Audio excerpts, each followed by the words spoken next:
Hello friends, कैसे हैं सब लोग। चलिए शुरू करते हैं आज के करंट अफेयर्स को, जो कि है हमारा 20 अगस्त 2021 का। तो चलिए फ्रेंड्स, शुरू करते हैं आज के करंट अफेयर्स को। देखो, रोज़ की तरह पहले हम वन लाइनर पढ़ेंगे जो क्वेश्चन आंसर हैं, और उसके बाद हम डिटेल में पढ़ेंगे।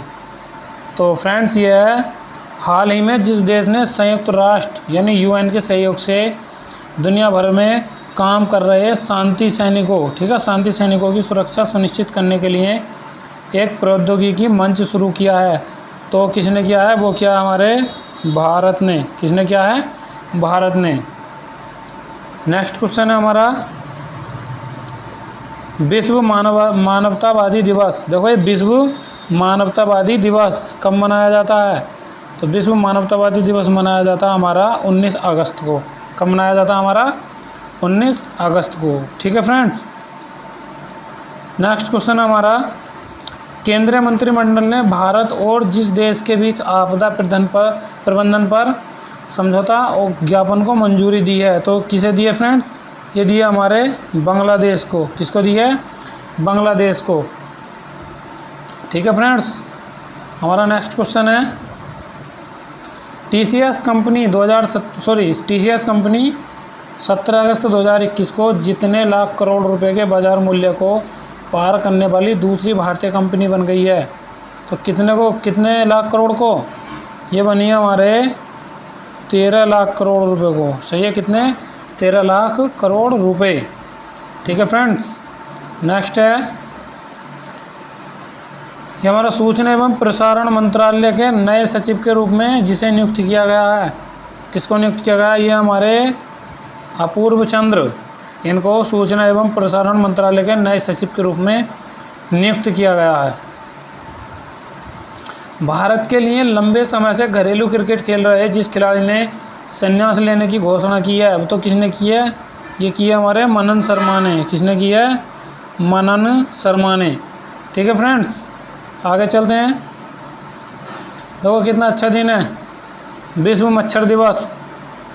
विश्व मच्छर दिवस यानी वर्ल्ड मॉस्किटो डे जिस दिन मनाया जाता है, कब मनाया जाता है? देखो, ये मनाया जाता है 20 अगस्त। हो सकता है कि 20 अगस्त को मच्छरों को खून चूसने की आज़ादी दे दी गई हो। ठीक है फ्रेंड्स। अब ये तो आप ही लोग जानते हैं कि किन किन लोगों ने मच्छरों से कटवाया होगा और विश्व मच्छर दिवस मनाया होगा। ठीक है फ्रेंड्स। नेक्स्ट आगे चलते हैं। ये हमारा rating agency India rating and research ने वर्ष 2021-22 के लिए भारत की आर्थिक विकास दर का अनुमान कितने प्रतिशत लगाया है? वो है हमारा 9.4%। नेक्स्ट, अब हम डिटेल में पढ़ेंगे। डीआरडीओ ने की आईएएफ लड़ाकू विमानों की सुरक्षा के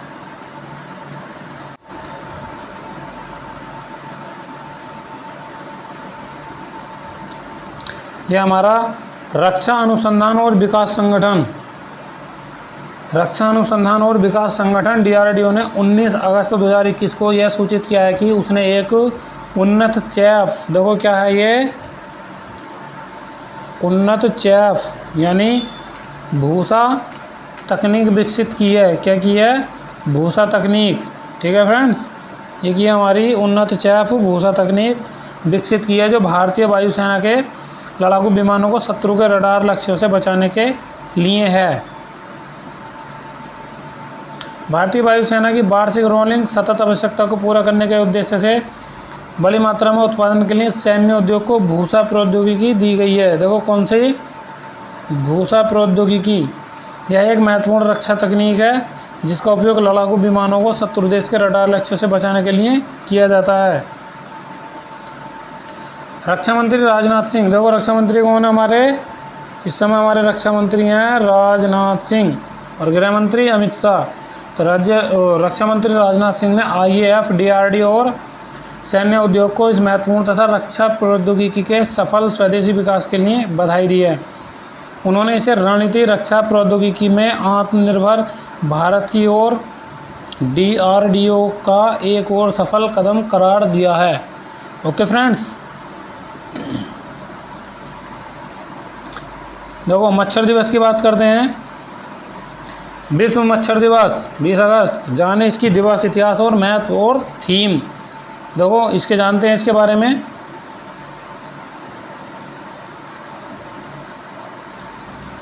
ये हमारा हर साल 20 अगस्त को दुनिया भर में विश्व मच्छर दिवस मनाया जाता है। क्या मनाया जाता है? 20 अगस्त को, ठीक है फ्रेंड्स, 20 अगस्त को मनाया जाता है हमारा क्या? विश्व मच्छर दिवस। ठीक है, ये मनाया जाता है मच्छरों से होने वाली बीमारियों के बारे में जागरूकता बढ़ाने के लिए हर साल 20 अगस्त को विश्व मच्छर दिवस के रूप में मनाया जाता है। ठीक है, यह दिन ब्रिटिश डॉक्टर, देखो किसके लिए याद किया जाता है? ये एक ब्रिटिश डॉक्टर थे हमारे, सर रोनाल्ड रॉस। यह दिन British doctor sir Ronald Ross को याद करने के लिए मनाया जाता है, जिन्होंने 1897 में यह पता लगाया था कि मादा मच्छर मनुष्यों के बीच मलेरिया फैलाती है, नर मच्छर नहीं फैलाती है। कौन सी फैलाती है? मादा मच्छर। इस दिन को मनाने का मुख्य उद्देश्य यह है कि मच्छरों के बारे में लोगों को जागरूक करना और इससे संबंधी जानकारी लोगों तक पहुंचाना है। इस दिन को मनाने का एक खास कारण है कि मच्छरों से होने वाली बीमारियों और इनसे कैसे बचा जाए, इसके बारे में लोगों को जागरूक करना है। यह दिन मनुष्यों, मलेरिया और मच्छरों के बीच संबंध की खोज का जश्न मनाने के लिए स्थापित किया गया था। हर साल विश्व मच्छर दिवस की थीम एक खास विषय है के इर्द गिर्द घूमती है, जो लोगों को खुली बातचीत करने में मदद करते हैं। ठीक है, और दूसरों को यह समझाने में मदद करती है कि वे सुरक्षित रहने के लिए क्या क्या कर सकते हैं। देखो ये क्या है? विश्व मच्छर दिवस 2021 की थीम। विश्व मच्छर दिवस 2021 की थीम, ठीक है फ्रेंड्स, कौन सी हमारी? Zero malaria target, zero malaria target तक पहुंचना है। विश्व मच्छर दिवस 2021 की थीम जीरो मलेरिया टारगेट तक पहुंचना है, जबकि कई देशों ने मलेरिया को सफलतापूर्वक दूर रखा है। ठीक है, ये वो इसकी थीम है zero target, zero malaria target. ठीक है, तो कई देशों ने मलेरिया को सफलतापूर्वक दूर रखा है या इसके जोखिम को कम किया है। इस साल की थीम का उद्देश्य है यह जानने में मदद करता है कि वे मच्छरों की समस्या से निपटने के लिए क्या क्या कर सकते हैं। ओके फ्रेंड्स, नवीनतम आंकड़ों के अनुसार मलेरिया से हर साल 4,35,000 से अधिक लोग मारे जाते हैं। इतना ही नहीं, माना जाता है कि मलेरिया हर साल दुनिया भर में लगभग 219 मिलियन लोगों को प्रभावित करता है। देखो कितने लोग मारे जाते हैं हर साल? 4,35,000।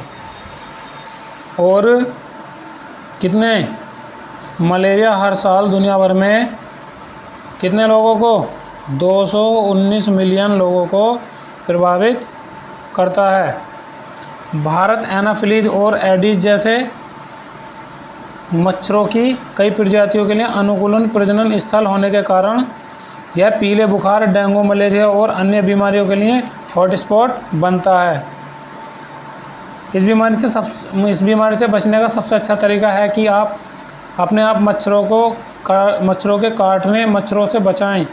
पोखर, कंटेनर और जो कुछ भी पानी को जमा रखता है उसे मच्छरों के प्रजनन को रोकने के लिए नियमित रूप से कवर या साफ किया जाना चाहिए। बारिश के पानी को इकट्ठा करने वाले खुले स्थानों में फेंकी गई वस्तुओं को हटाया जाना चाहिए। बंद नाले और पर्याप्त जल निकासी वाली सपाट छतों के नियमित आधार पर जांच और सफाई की जानी चाहिए। ओके फ्रेंड्स, ये जाना हमने मच्छर दिवस के बारे में। यह हमारा चीन ने 3 बाल नीति को दी मंजूरी। अब जानते हैं इसकी वजह क्या है।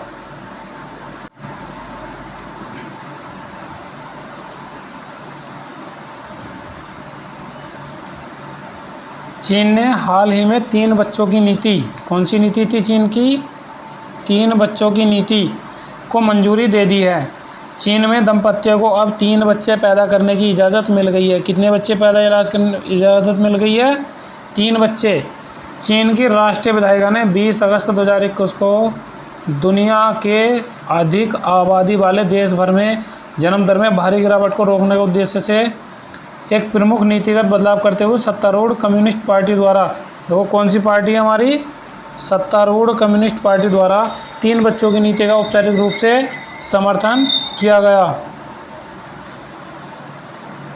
संशोधित जनसंख्या और परिवार नियोजन कानून जो चीनी जोड़ों को 3 बच्चे पैदा करने की अनुमति देता है, देखो कौन सा था, संशोधित जनसंख्या और परिवार नियोजन कानून, कहाँ पे, चीन में, जो चीनी जोड़ों को 3 बच्चे पैदा करने की अनुमति देता है। नेशनल पीपुल्स कांग्रेस एनपीसी, कौन सी, नेशनल पीपुल्स कांग्रेस एनपीसी की स्थायी समिति द्वारा पारित किया गया। यह दुनिया का सबसे अधिक आबादी वाले देश में तेजी से कम होती जन्म दर को रोकने के मकसद से लाई गई है। चीन ने अपने देश में परिवारों को 3 बच्चे पैदा करने की इजाज़त दे दी है। चीन में 1980 के दशक में राष्ट्रपति, देखो जो 1980 के दशक में कौन थे, ये थे हमारे राष्ट्रपति डेंग शाओपिंग के शासन में वन चाइल्ड पॉलिसी, है ना, क्या होता है हमारा, वन चाइल्ड पॉलिसी, यानी एक बच्चे की नीति सख्ती से लागू की गई थी। कब, 1980 में। इसके तहत माता पिता केवल एक बच्चा ही पैदा कर सकते थे। इन नियमों को तोड़ने वाले जोड़ों और उनके बच्चों से सरकारी सुविधाएं छीन ली जाती थीं। यह योजना चीन ने साल 2015 तक जारी रखी। कब तक, साल 2015 तक जारी रखी। ठीक है, अब नेक्स्ट खबर है हमारी प्रतिरोध 2.0। महान तालिबान विरोधी नेता के बेटे अहमद मसूद ने तालिबान के खिलाफ शुरू किया पंजशीर प्रतिरोध। देखो कोई तो सामने आया, कौन सामने आया, अहमद मसूद, ठीक है, किसके, महान तालिबान विरोधी नेता के बेटे अहमद मसूद ने तालिबान के खिलाफ शुरू किया पंजशीर प्रतिरोध। क्या शुरू किया हमारा, पंजशीर प्रतिरोध। ठीक है फ्रेंड्स,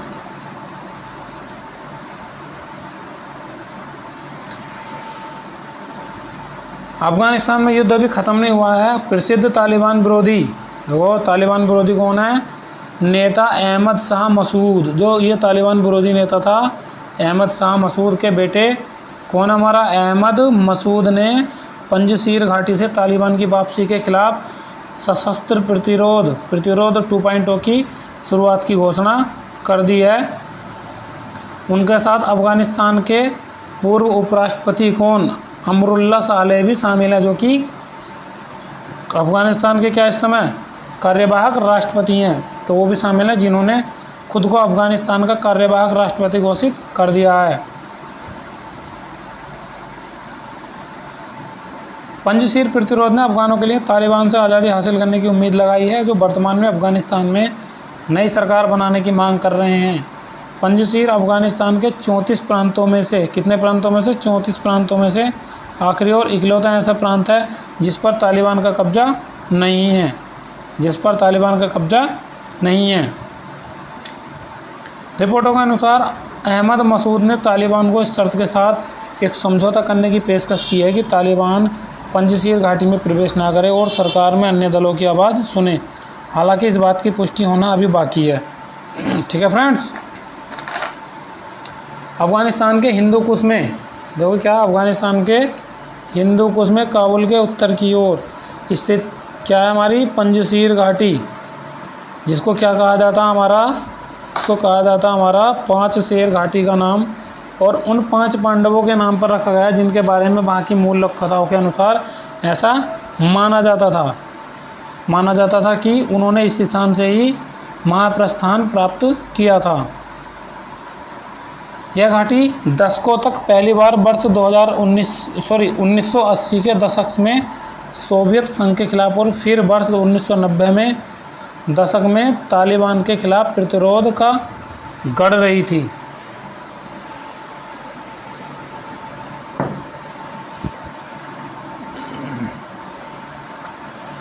यह एकमात्र ऐसा प्रांत है जो आज के समय में भी तालिबान के नियंत्रण में नहीं आया है और अभी भी मजबूती से खड़ा है।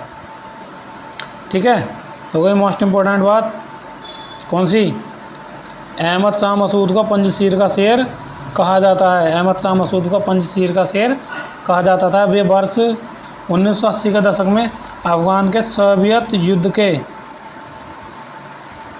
सोवियत युद्ध के दौरान एक प्रसिद्ध अफगान प्रतिरोध कमांडर थे। वर्ष 2001 में तालिबान से संबंध अलकायदा के गुर्गों द्वारा टेलीविज़न पत्रकार के भेष में उनकी हत्या कर दी गई। ठीक है, जो उसके कौन थे? अहमद शाह मसूद। अब उनके बेटे अन्य लोगों ने इस स्थान से प्रतिरोध 2.0 शुरू कर दिया है। राजनीति के संकट के बीच भूखमरी की कगार पर अफगानिस्तान, ये बात कह रहा है यूएन। संयुक्त राष्ट्र यूएन की मानवतावादियों ने कहा है कि अफगानिस्तान में राहत संकट तेजी से बिगड़ रहा है। इसमें 12.2 मिलियन लोग गंभीर रूप से खाद्य असुरक्षित हैं। काबुल हवाई अड्डे के माध्यम से हजारों लोग भाग रहे हैं या भागने की कोशिश कर रहे हैं। और रिपोर्ट में कहा गया था कि अफगानिस्तान से अमेरिकी और नाटो बलों की वापसी से हिंसा में वृद्धि हो सकती है, अधिक लोगों का विस्थापन हो सकता है और मानवीय सहायता वितरित करने में कठिनाई हो सकती है। अब देखो क्या है, पढ़ते हैं इसके बारे में। अफगानिस्तान में अनिश्चय की स्थिति, ऐसा क्या है? देखो, खाद्य एजेंसियों के अनुसार अफगानिस्तान में अनिश्चय की स्थिति है। यहाँ चलते समय यहाँ पर सामान्य कामकाज नहीं हो पा रहा है। इससे लोगों के सामने अपना पेट भरने का संकट खड़ा हो रहा है। तालिबान के कब्जे के बाद ये लोग पहले ही गंभीर संकट का सामना कर रहे हैं। अमेरिकी सेना को वापस बुलाने की समय सीमा कब थी? यूएस राष्ट्रपति बाइडेन यानी जो बाइडेन ने, अमेरिका के राष्ट्रपति जो बाइडेन ने अफगानिस्तान से अमेरिकी सेना को वापस बुलाने के लिए 31 अगस्त की समय सीमा तय की थी। बाइडेन ने कहा कि अमेरिका समय सीमा ख़त्म होने से पहले अफगानिस्तान से अमेरिकी और अमेरिका के सहयोगियों को सुरक्षित बाहर निकालने के लिए हर संभव कदम उठाएगा। राष्ट्रपति ने कहा कि अगर कोई अमेरिकी नागरिक वहां रह जाता है तो हम तब तक वहां रुकेंगे जब तक कि उन्हें बाहर ना निकाल लें। ठीक है फ्रेंड्स, देखो ये है प्रसिद्ध गुजरात के सोमनाथ मंदिर में आज कई परियोजना का उद्घाटन करेंगे पीएम मोदी। पढ़ते हैं इनके बारे में। प्रधानमंत्री नरेंद्र मोदी आज गुजरात के ऐतिहासिक सोमनाथ मंदिर के लिए अलग अलग परियोजनाओं का वर्चुअल उद्घाटन करेंगे। प्रधानमंत्री नरेंद्र मोदी पार्वती मंदिर भूमि के पूजन समारोह में भी शामिल होंगे। कौन से में शामिल होंगे? पार्वती मंदिर के भूमि पूजन समारोह में भी शामिल होंगे। ठीक है फ्रेंड्स, प्रधानमंत्री मोदी जिन परियोजनाओं की आधारशिला रखेंगे उनमें सैरगाह का निर्माण, प्रदर्शनी केंद्र और पार्वती मंदिर का निर्माण शामिल है। सोमनाथ के पुनर्निर्मित मंदिर परिसर में इन योजनाओं को अंतिम रूप दिया जाएगा। सोमनाथ मंदिर के पीछे समुद्र तट पर 1 किलोमीटर लंबे समुद्र दर्शन पैदल पथ का निर्माण प्रसाद योजना के तहत किया जा रहा है। इसे 47 करोड़ रुपए की अधिक की कुल लागत से विकसित किया गया है। देखो अब मोस्ट इम्पोर्टेंट पॉइंट आते हैं। इस मंदिर को अहिल्याबाई मंदिर के रूप में भी जाना जाता है क्योंकि इसे इंदौर की रानी अहिल्याबाई द्वारा बनाया गया था। बता दें कि प्रधानमंत्री नरेंद्र मोदी सोमनाथ मंदिर न्यास के अध्यक्ष हैं। कौन है? सोमनाथ मंदिर न्यास के अध्यक्ष। ठीक है, वहीं अमित शाह न्यास के न्यासी हैं। शाह ने दिसंबर 2018 में समुद्र दर्शन पैदल पथ की नींव रखी थी। पुराना मंदिर खंडर में था। तीर्थयात्रियों और सुरक्षा और तीर्थयात्रियों के दर्शन के लिए मंदिर की मरम्मत की गई है। परियोजनाओं के शिलान्यास के दौरान गुजरात के मुख्यमंत्री कौन है? देखो गुजरात के मुख्यमंत्री हैं विजय रूपाणी और गृह मंत्री क्या हमारे अमित शाह और केंद्रीय पर्यटन मंत्री मौजूद रहेंगे। ठीक है फ्रेंड्स। अब फ्रेंड्स देखो जब ये जो गुजरात में हमारा सोमनाथ का मंदिर है तो उस समय हमारा किसने आक्रमण किया था? वो किया था हमारे महमूद गजनबी ने। और महमूद गजनबी ने सोमनाथ मंदिर पर कितनी बार आक्रमण किया था? ये आक्रमण किया था हमारा 16 बार आक्रमण किया था और 17वीं बार में जो है क्या हुआ था? वो जीत गया था हमारा 17वीं बार में। ठीक है, और उस समय राजा जयपाल वहाँ का शासक था। कौन था हमारा? राजा जयपाल। तो जयपाल का वहाँ पर शासन था। ठीक है फ्रेंड्स।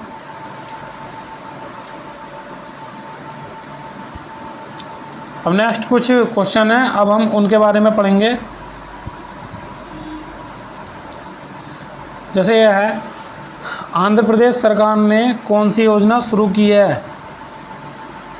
तो कौन सी योजना शुरू की है? तो आंध्र प्रदेश ने योजना शुरू की हमारी जगन्ना विद्या कनुका योजना। ठीक है, आंध्र प्रदेश सरकार ने, देखो ये मोस्ट इम्पोर्टेंट आ सकती है। कौन सी योजना? हमारी जगन्ना कनुका योजना। ठीक है फ्रेंड्स, जगन्ना विद्या कनुका योजना। उत्तर प्रदेश सरकार ने कहां पर आतंकवाद विरोधी दस्तिये यानी ATS कमांडो के लिए प्रशिक्षण केंद्र स्थापित करेगी? वो करेगी हमारी सहारनपुर में। कहां पर? सहारनपुर में स्थापित करेगी। ठीक है फ्रेंड्स, कहां पर? सहारनपुर में। किसने महिलाओं को राष्ट्रीय रक्षा अकादमी, देखो महिलाओं को कहां पर जगह मिल रही है अब? राष्ट्रीय रक्षा अकादमी यानी NDA की परीक्षा में बैठने की अनुमति दे दी है। किसने? तो वो दी हमारे सुप्रीम कोर्ट ने। ठीक है फ्रेंड्स। नेक्स्ट है, वैज्ञानिकों को किस देश में पृथ्वी से डायनासोर को ख़त्म करने वाला एस्ट्रॉयड मिला है? तो कहाँ से मिला है? वो हमारा मैक्सिको से। कहाँ से? मैक्सिको से। सुडोको के गॉडफादर माकी काजी का कितने वर्ष? अरे देखो कितनी अच्छी वो खबर है हमारी। जो हमारे सुडोकू, देखो जो अखबार में सुडोकू आता है उसके गॉडफादर कौन थे? माकी काजी। माकी काजी मोस्ट इम्पोर्टेंट नाम है। देखो करंट जीके में आने वाला क्वेश्चन है। माकी काजी का कितने वर्ष की उम्र में निधन हो गया है? तो वो हमारा उनका 69 वर्ष की आयु में। नेक्स्ट है, TCS 13 लाख करोड़ रुपए के मार्केट कैप को पार करने वाली कौन सी भारतीय कंपनी बनी है? तो बनी हमारी दूसरी। किस राज्य सरकार ने राजीव गांधी, कौन सी? राजीव गांधी ग्रामीण भूमिहीन मजदूर न्याय योजना की योजना शुरू की है? राजीव गांधी ग्रामीण भूमिहीन मजदूर न्याय योजना। तो वो करी हमारी कौन सी सरकार ने? वो करी हमारी छत्तीसगढ़ सरकार ने। ठीक है फ्रेंड्स। नेक्स्ट है, किसने मीट ये नासकॉम स्टार्टअप महिला उद्यमी पुरस्कार 2021 की घोषणा की है? देखो बहुत ही मोस्ट इम्पोर्टेंट है ये। कौन सी?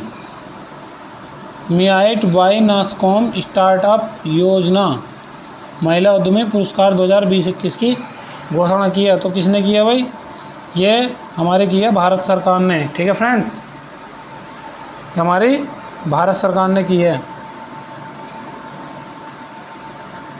उत्तर प्रदेश सरकार ने किस शहर का नाम बदलकर हरिगढ़ रखने के लिए पंचायत बोर्ड की बैठक में प्रस्ताव रखा है? तो देखो हरिगढ़ किसका नाम रखे जाने की बात कही है? तो अलीगढ़ का।